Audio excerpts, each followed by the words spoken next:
মা, এই যে উচ্চ মাধ্যমিকের রেজাল্ট বেরিয়েছে, রেজাল্টটা নিয়ে এসেছি। 95% নাম্বার পেয়েছি।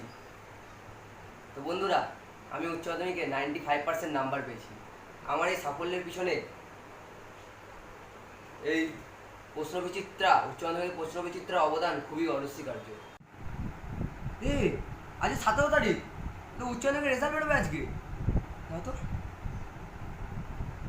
হ্যালো, হ্যাঁ সোমনাথ, হ্যাঁ ভাই বলছি আজকে তো রেজাল্ট বেরোবে, আর রেজাল্টটা পাঠাতো আমাকে অনলাইনে, যেতে ইচ্ছা করছে না নিতে। হ্যাঁ পাঠা, রেজাল্টটা পাঠা। ঠাকুর যেন পাস করে যায়, ঠাকুর যেন পাস করে যায়। পাঠিয়েছিস? হ্যাঁ এই তো বেরোবে 95%। হ্যালো, হ্যাঁ 95% পেয়েছি। হ্যাঁ 9.5। ছলো ছলো নয়নে হাসি মাখা বদনে